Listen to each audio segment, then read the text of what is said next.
Começa aqui mais um Conselho Consultivo, seja muito bem-vindo. Pedro Passos Coelho pede uma maioria absoluta da coligação ou do PS nas eleições legislativas. Em entrevista à TVI, o Primeiro-Ministro diz concordar com o Presidente da República quando defendeu a necessidade de um governo estável. Passos Coelho rejeitou a possibilidade de qualquer acordo de incidência parlamentar com o PS porque considera que estão em causa dois projetos de natureza política e económica muito diferentes. O Primeiro-Ministro garantiu que, se for reeleito, não vai fazer mais cortes nas pensões, mas também não vai baixar o IVA na restauração ou na eletricidade, porque assegura que não há margem para o fazer. Em resposta ao público presente na TVI, Passos garantiu não ter nada contra os pensionistas e reformados e sublinhou que todos os portugueses foram chamados a fazer sacrifícios. O Primeiro-Ministro afirmou ainda que fecha os 4 anos de governação de consciência tranquila e sem mágoas. O Conselho Consultivo conta hoje com as presenças de Vítor Ramalho, Mário Caldeira Dias, António Gaspar e Rogério Fernandes Ferreira. Senhores, muito obrigada por estarem neste Conselho Consultivo. É um gosto recebê-los aqui. Uma nota para esta entrevista do Primeiro-Ministro. Trouxe alguma novidade ou não?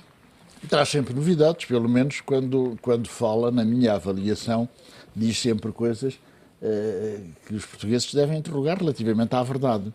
Por exemplo, aquilo que começou a falar quanto à solicitação de maiorias absolutas. É completamente impensável para quem é realista defender uma maioria absoluta. Aliás, na linha do Presidente da República, este Presidente, quando fala, mais valia estar calado, porque, e é verdade, é uma tristeza, relativamente à Grécia, sustentou que se saísse um, ficava menos um, o que é uma lógica matemática, mas de política e de pedagogia para os portugueses, rigorosamente nada. Não esteve na cimeira de chefes de Estado e de Governo, mas alinhou com o Primeiro-Ministro quando o Primeiro-Ministro desmentiu Juncker, como se ele estivesse realmente lá presente. E nas legislativas dá a entender que não dará posse a um governo legitimamente eleito pelos portugueses se não houver maioria absoluta, o que é uma completa inconstitucionalidade e uma completa, digamos, loucura, do meu ponto de vista. Mas agora entrou num ponto que é interessante e se calhar aproveitávamos para desenvolver um pouco Ora, mais. Mas para lhe dizer o seguinte, não é possível haver... Não é possível? Vamos lá ver. Primeiro, não é possível haver maioria absoluta no quadro, no espectro do processo eleitoral em Portugal. Neste momento, não apenas pela dimensão, pelo acréscimo de partidos que vão surgir, mas também, fundamentalmente, porque a experiência, se estudarmos, verifica que só há maiorias absolutas quando a diferença entre o primeiro e o segundo partido é de 16 pontos. Isso não é possível de ser feito. O que é relevante aqui, e deve ser dito, é isto. O PSD e o CDS juntos, nestas sondagens que aparecem, descem 15% relativamente às últimas eleições. Eu repito, 15%. Esta é a realidade. E o que é que sucede? Todos os partidos que se opõem aos partidos do governo têm, neste momento, um score global de 2/3, mais de 60%. Bom, pode vir a suceder o que ocorreu em Espanha, que as pessoas também, porque não estudam, hoje em dia é tudo em cima do joelho. O que é que sucedeu em Espanha nas eleições para os municípios e para as regiões? O PP foi maioritário numa série de regiões, de regiões autónomas e também em cidades. E não conseguiu formar governo. Não conseguiu formar governo, por exemplo, em Madrid, não conseguiu formar governo em Valência, inclusivamente na região. Sabe porquê? Porque os partidos que se lhe opõem tiveram um maior número de expressão, de tal maneira que arredaram o PP do poder. E o que se vai passar em Espanha, não tenho dúvidas nenhumas sobre isso, é exatamente o que se passou nas eleições regionais e autonómicas. Portanto, a lógica em Portugal vai nesse sentido. Então, e se assim for, como é que se resolve este problema, que é um problema para o Presidente da República, que sabe disso, tem os números, eu estou a falar de sondagens todas, não é uma nem duas, todas, que sabe disso, está a forçar uma realidade invertendo a lógica da vontade popular, dizendo, vocês têm que nos dar maioria absoluta, não é possível, pura e simplesmente. E, portanto, como é óbvio, o Presidente da República exerce um mandato para cumprir e fazer cumprir a Constituição. Quer dizer, houve vários Presidentes da República neste país que deram posse a governos minoritários, porque se porventura for essa a vontade da maioria dos eleitos. Que história é essa de dizer, não, eu não dou posse, ou dar a entender que não dá posse? Isso é completamente inaceitável. Isto é alinhar com o governo e não ser imparcial. Está a ver? Também essa é a sua leitura relativamente a este tom usado por Cavaco Silva ou não? Sim, o Presidente, desde que disse logo no início da sua carreira política, que raramente, nunca tinha dúvidas e raramente se enganava, não é? Ficou definida uma personalidade que afinal tem uma propensão enorme para cometer erros cada vez que fala e cada vez que abre a boca. É também esta a minha opinião. De facto, ele não pode fazer isso. O eleitorado como tal não existe, é um somatório de vontades individuais, mas essas vontades individuais inclinam-se que ele tem que se preparar para dar posse, de facto, a um governo minoritário, mas com apoio parlamentar. O facto de eles agora dizerem que querem maioria absoluta faz parte de que querem captar o voto útil, não é? O facto de também dizer que não fazem acordos a seguir, depois vêm dizer naturalmente que, face ao condicionalismo e aos interesses do país, não sei quantos, vão ter que reinverter a sua posição e vamos ter certamente acordos que, nem que sejam de incidência parlamentar, porque o país também vai penalizar fortemente os partidos que não souberem ceder o suficiente para arranjar um compromisso que permita governar o país. Que acordos é que está a imaginar pós-eleições? Está a imaginar um CDS ao lado do PS ou é como o Primeiro-Ministro diz que isso é impensável, não lhe passa pela cabeça? Não, a partir do momento em que já se casaram, não é, já há uma coligação, não, a hipótese de divorciarem para casar com outro não é tão provável como isso. É até provável que haja um acordo a três, mas a existir esse acordo a três permitirá que de algum tempo haja outra vez eleições, que é provavelmente isso que vai acontecer. Qual é o seu entendimento também sobre esta matéria? Eu, por acaso, discordo pela primeira vez aqui dos meus colegas. Acho que de facto, o momento em que Portugal vive torna necessário, de facto, consensos e compromissos. E, portanto, não vejo como nenhum problema este apelo que o Presidente da República faz no sentido de exatamente destes compromissos. Julgo que até à data ele não disse que não daria posse a um governo minoritário. Está antes das eleições e, portanto, ainda numa fase de campanha eleitoral, no fundo, se quiserem até utilizar a expressão, a forçar a que os partidos se entendam e que, de facto, esse consenso possa existir. Portanto, não vejo com maus olhos essa tentativa de que assim suceda e veria portanto, vê como apelo e não vê como pressão. Exatamente, portanto, vejo como apelo e julgo que, aliás, os partidos políticos, e principalmente os partidos do arco governativo, estou a falar do CDS, do PSD e do PS, deviam ir ao encontro desta preocupação, que, do meu ponto de vista, não é apenas do Presidente da República, é do país e é uma necessidade que nós temos, efetivamente, de mudar. Aliás, está comprovado que, ao longo destes anos de democracia, os governos minoritários não se aguentaram, com exceção do primeiro governo do engenheiro Guterres, que, de facto, se conseguiu, com aqueles acordos, com o acordo que houve com um dos deputados da Assembleia da República, de facto, fazer viabilizar algumas soluções legislativas. Mas depois temos aqui as posições cada vez mais extremadas por parte dos partidos políticos. Ainda ontem o Primeiro-Ministro dizia na entrevista que os projetos são tão diferentes que estariam depois a negociar 2 ou 3 anos, quando não têm esse tempo. Repare, estamos ainda em pré-campanha eleitoral e muita água vai correr ainda debaixo da ponte. Portanto, estou convencido que mesmo depois das eleições esses acordos vão se conseguir. Mas acho que este apelo que se faz de início, acho que é uma coisa positiva. António Gaspar, é positivo ou não este apelo de Cavaco Silva? Tânia, bom dia, primeiro de tudo. Vamos lá ver, o Cavaco Silva já nos habituou ao longo do tempo a dar empurrões ao governo, portanto não é novo aquilo que aconteceu e eu não tenho, para mim, enfim, qualquer importância relevante aquilo que disse Cavaco Silva. O mais importante que eu vejo é que Portugal precisa digamos, de uma solução parlamentar que seja sólida e que seja maioritária. Ou seja, os desafios que nós temos pela frente são desafios muito importantes ainda. Não pensamos agora que já passou tudo, não. Há muita coisa ainda muito importante a decorrer na próxima legislatura e se calhar já na outra. E isso não se compadece, digamos, com a falta de entendimento entre os partidos. Portanto, independentemente de não... Porque eu acredito, piamente, não vai haver maioria absoluta. Isso penso que é um dado e toda a gente acredita, não vai haver maioria absoluta que saia das eleições do dia 4 de outubro. Portanto, a meu ver, tem que se encontrar no Parlamento uma solução que apoie maioritariamente um governo que saia destas eleições. Portanto, um governo naturalmente minoritário, porque nenhum partido ou nenhuma coligação vai chegar a essa maioria absoluta. E isso é que me parece que deve acontecer. Portanto, o espectro não sei, quer dizer, nós não sabemos os pequenos partidos, aqueles que são os pequenos partidos que vão agora, alguns pela primeira vez concorrer, qual é a expressão que eles irão ter de votos dos portugueses, não sabemos. Poderá ser até que se saia daqui algum fenómeno tipo PRD, aqui há um bom par de anos atrás, ou uma coisa muito parecida, e que seja suficiente para, digamos, em termos parlamentares, fazer um acordo com, por exemplo, com o Partido Socialista, por exemplo, ou com a coligação, um outro partido com a coligação, portanto, no caso ser mais votado, não é? Portanto, eu acho que o mais importante para os portugueses, para Portugal, é haver uma consistência em termos dos próximos 4 anos, não cairmos, portanto, em governos minoritários com apoios minoritários no Parlamento, que depois, quando é preciso votar, digamos, e tomar decisões de fundo sobre questões nacionais, sobre questões que afetam diretamente a vida dos portugueses, não se encontra consenso. E depois tínhamos que partir à boa maneira italiana para mais outra vez eleições. Quer dizer, portanto, o país está numa situação que não pode, de maneira nenhuma, portanto, digamos, prolongar esse tipo de situação ou permitir que esse tipo de situação aconteça. E aí, os políticos que estão para servir o país, pelo menos é o que dizem todos, não é? Alguns é para servirem aos próprios, aliás, como se veio ao longo da história verificando, e alguns até estão presos exatamente porque serviram aos próprios e não serviram o país.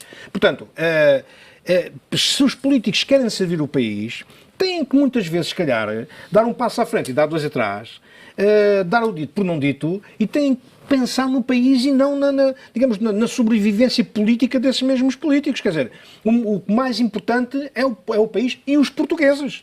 Não é, digamos, a minha situação num partido A, B ou C, e se sou eleito ou se não sou eleito, e se sou ministro ou sou deputado, ou sou secretário de Estado, ou se tenho digamos, uma relevância no Estado em Portugal. Não, quer dizer, tem que ver, acima de tudo, os interesses dos portugueses, os interesses do povo português, que foi tão massacrado ultimamente por estas políticas de austeridade brutais que o governo que está neste momento em funções nos levou, quer dizer, e que o alívio é naturalmente uma das primeiras pedras de toque, digamos que o próximo governo com certeza irá ter em atenção. Portanto, primeiro estão os portugueses, e para isso há que muitas vezes fazer alguns sacrifícios, sendo um dos principais sacrifícios, se calhar, dar o dito por não dito relativamente àquilo que foi dito na campanha eleitoral. Entrou na austeridade e na política económica e dá uma deixa perfeita para entrarmos aqui em algumas das políticas.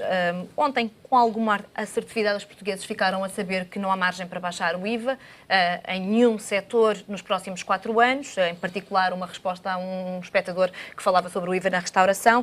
Boas notícias para o crédito fiscal e ainda temos um governo que volta a dizer que defendeu o Estado Social e não o destruiu. Nestas 3 notas e naquilo que vai ser a política económica deste governo, se vencer, o que lhe parece que vai acontecer à vida dos portugueses? Olha, eu acho o seguinte, eu talvez fundamente, para lhe dar resposta ao que me está a perguntar, talvez fundamente a razão de ser, digamos, de uma postura que tenho, que não coincide em absoluto com aquilo que o meu próprio partido está a defender.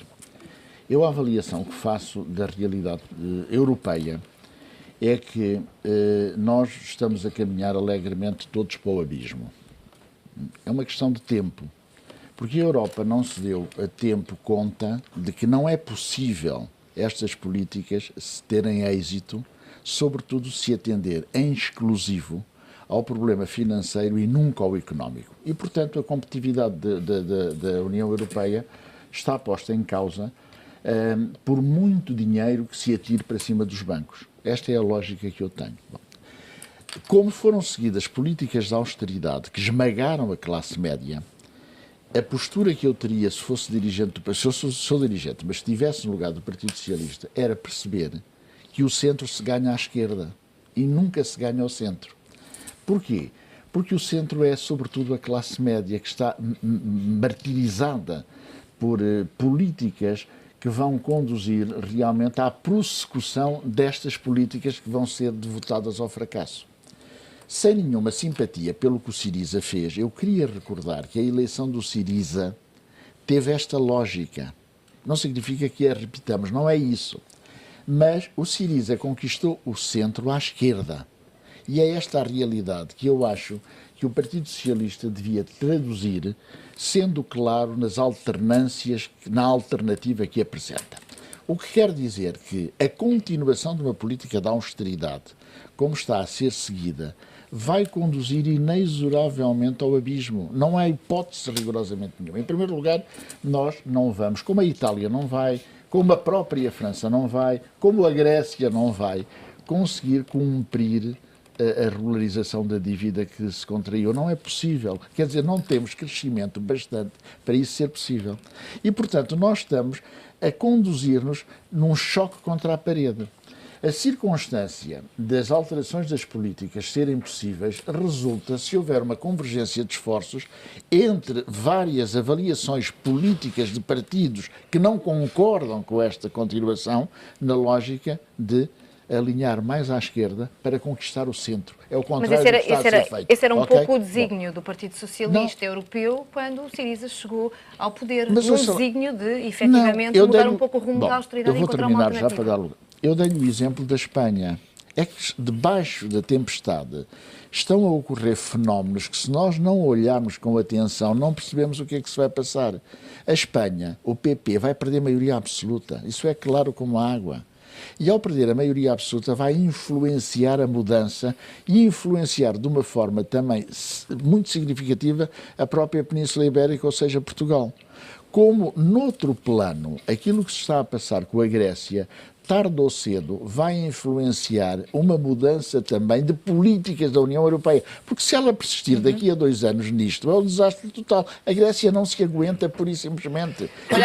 Olhamos consigo para o cenário mais macro. Mário Caldeira Dias, deixe para si o olhar mais profundo sobre estas medidas ontem. E mesmo em termos económicos, embora eu admita que, de facto, em termos políticos, o Vítor possa ter toda a razão, mas o que é verdade é que conduzir uma política de alívio... Quer dizer, é óbvio que os partidos de esquerda podem ter prioridades diferentes, podem usar a riqueza criada de uma forma, aquela que existe de uma forma diferente, mas em termos globais, colocar a verdadeira alternativa à austeridade é o crescimento económico, não há outra. Porque se for o aliviar da austeridade sem crescimento económico, isto implica mais dívida. O implicar mais dívida implica o agravamento da situação que já agora estamos a dizer que é muito má. E mesmo é preciso também dizer que se a Grécia tem 170% do PIB, a seguir o segundo país é de facto a Itália com 135%, mas nós agora estamos já a seguir com 130%, ou seja, 229 milhões de euros. E era bom que agora, nesta altura de campanha eleitoral, o nosso governo também nos pudesse explicar como é que depois destes sacrifícios todos que fomos fazendo, como é que a dívida continua a crescer desta maneira. Quer dizer, há uma partezinha que pode ser justificada por os tais cofres cheios de dívida para fazer face a eventuais problemas, que são cerca de 15 mil milhões de euros. Não é? Pode haver 8 mil milhões em crédito em questões fiscais mal paradas, não é? Mas o que é que falta para o resto? Quer dizer, é que este problema, de, apesar de tudo e do sacrifício que fizemos, continuar a dar a ideia que a dívida continua a crescer de forma descontrolada, é uma coisa assustadora. Mas acha que é isso que está a acontecer? Está a crescer de forma descontrolada? Sim, já está em 229 mil milhões de euros, não é? Portanto, e continua a crescer. Quer dizer, se nós não virmos, de facto, a dívida estancar, tal como estava previsto, que era chegar mais ou menos a esta zona e depois começar gradualmente a descer, enquanto não virmos isso, eu próprio e toda a gente deve ficar muito assustada com esse facto. Os déficits estão longe de estar consolidados. E esta ideia que faz sentido agora, antes das eleições, apresentar a situação como consolidada, muito diferente da Grécia, não. A mínima arranjada, o mínimo abanão do lado do petróleo, do lado dos juros, do lado dos mercados, do lado da situação da Grécia, de repente vamos acordar com uma situação muito mais fragilizada do que julgamos à partida, não é? Portanto, o risco de Portugal se transformar ou se aproximar de uma Grécia continua a existir. E os nossos governantes estar agora a prometer mais despesa, mais isto, mais aquilo, seja de quem for, ou menos impostos, ou como o próprio Passos Coelho fez, é no mínimo imprudente. O que nos espera é uma austeridade que vai durar uma geração. Quer dizer, isso é que está... A perspectiva é essa, não é? Gostava de pegar nesta ideia também, precisamente para lhe perguntar se considera ou não que a dívida portuguesa é impagável, se está descontrolada e se aquilo que prometem agora alguns partidos no alívio da austeridade é real. Repare, nós estamos em época de eleições, portanto, tem que tudo analisar com algum grande saldo. Por exemplo, estas medidas, se vir que foram anunciadas por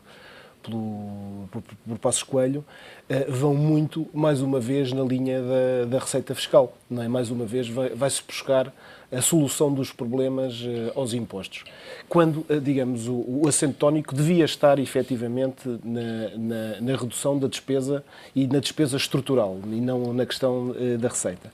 Mais uma vez, são medidas que, do meu ponto de vista, aliás, não passa apenas pela coligação e pelo PSD, passa até por outros partidos, no sentido de criar mais despesa fiscal, que é despesa também. É a questão por exemplo, do crédito fiscal, Eu estou convencido que não há nenhum empresário que invista por razões de existência de um crédito fiscal. Acho que tomam primeiro a decisão de investimento e vão buscar depois o crédito fiscal. Portanto, isto no fundo é despesa fiscal com uma utilidade muitas vezes duvidosa e com um retorno duvidoso. Portanto, é melhor a despesa direta nesse sentido porque é muito mais fiscalizável e muito mais controlável. Relativamente à questão da redução do IVA na restauração, que tanto se tem falado.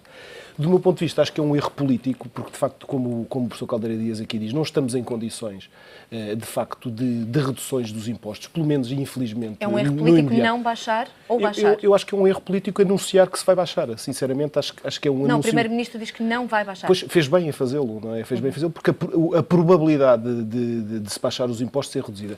Agora, podia-se, de facto, ver estas coisas de uma perspectiva mais ampla. Efetivamente, eu até estou convencido que o IVA poderia baixar, a taxa normal do IVA poderia baixar, desde que se conseguisse arranjar aqui uma taxa única cuja receita se mantivesse relativamente idêntica. Mas havia algum ganho em baixar, por exemplo, de uma forma sectorial para a restauração ou não? Não, isso acho que não existe nenhuma. Haveria era vantagem em, de facto, em repensar, digamos, as taxas do IVA e, eventualmente, em pensar até numa taxa única. Nós temos que não nos esquecer que nós somos o único país, para chegarmos à Europa, temos que passar por outro, temos que passar por Espanha. E, portanto, a taxa do IVA em Espanha é uma coisa absolutamente crucial para efeitos de competitividade do nosso país. E, portanto, a fazer alguma coisa não é baixar precisamente neste setor concreto ou em qualquer outro. Merecer muitas vezes de grupos de interesses especiais que não vão levar provavelmente a nada e vão levar a um aumento, digamos, de uma margem comercial que não é isso que efetivamente se pretende. Portanto, eu, do meu ponto de vista, acho que o Primeiro-Ministro fez muito bem, neste caso concreto, em reconhecer que não há margem para baixar o IVA, designadamente neste setor específico, e como não há margem, digamos, no imediato, provavelmente, de criar novos benefícios fiscais numa fase que, digamos, com as dificuldades orçamentais que o país está a viver. O facto de Pedro Passos Coelho ter seguido esta linha, quando há muitos políticos que às vezes em tempos eleitorais não dizem não nem dizem sim, dizem nim, o facto de Pedro Passos Coelho ter dito taxativamente que não há margem para baixar impostos, permite-nos ou não pensar que ele não está a ser eleitoralista? Quer dizer, essa tem sido sempre a linha que ele tem defendido, não é? Aliás, tem uma expressão muito característica que ele disse aqui há alguns tempos, que as eleições que se lixem, acho que foi exatamente esta a expressão que ele utilizou. Primeiro que era, digamos, que a ideia dele e depois assim vê as eleições. Não, quer dizer, repara uma coisa, nós estamos em campanha eleitoral, não é? Portanto, em campanha eleitoral vale tudo. Mesmo aqueles partidos que dizem que vão baixar, não é? Mesmo aqueles partidos que dizem que vão baixar, se calhar, quando chegarem ao poder, fazem exatamente o contrário. Aliás, como Passos Coelho fez, relativamente àquilo que prometeu na campanha eleitoral, chegou ao poder e, alegando que não tinha conhecimento de algumas situações, fez exatamente o contrário daquilo que prometia. Portanto, os outros partidos que tiveram sempre, o Partido Socialista particularmente, que teve grandes responsabilidades na governação em Portugal, se calhar diz uma coisa e depois quando chegar ao poder faz outra diferente e terá com certeza justificações para que isso aconteça. No entanto, eu gostava de dar uma palavra ainda sobre a dívida, sobre a sustentabilidade da dívida portuguesa para dizer o seguinte. 30 segundos para terminar. Sim, mas de facto há neste momento, relativamente aos 220 e tal mil milhões que nós temos de dívida, há à volta de 15 a 17 mil milhões que estão para fazer face já em caixa, para fazer face às amortizações que virão aí, digamos, proximamente e que não sabemos a que taxa é que vamos e vamos a uma taxa perfeitamente, digamos, aceitável, não é? Mas, por outro lado, eu defendo, há muito tempo que venho falando, que a dívida pública, como está, não é pagável, quer dizer, portanto, tem que haver uma reformulação na dívida. Uma reformulação não é, como é que dizer, não é um perdão de capital relativamente à dívida. Não, é um prolongamento no tempo, se calhar com taxas de juro mais parecidas com aquelas da Grécia, que a Grécia está a pagar taxas de juro mais ou menos à Euribor aos 6 meses, um 0, qualquer coisa por cento, nós estamos a pagar 2, tal, 3%, portanto, baixando os juros e prolongando o prazo. Portanto, aí sim, agora, também me parece uma outra coisa, é que quando há, digamos, uma reestruturação da dívida, parte sempre do credor, nunca parte do devedor. E se partir do devedor, terá que ser, exatamente, num contexto europeu, respaldado na União Europeia, no Parlamento Europeu, no Conselho Europeu, em todas as instâncias comunitárias, na Comissão Europeia, para que nós tenhamos, nós e outros países, particularmente, se calhar, a Itália e a Irlanda e a Espanha também, beneficiem exatamente das mesmas condições. Aqui fica, senhores. Foi um gosto e um luxo recebê-los aqui. Tenham um excelente fim de semana e encontramos-nos na próxima semana. Fica por aqui este Conselho Consultivo. Foi bom tê-lo desse lado.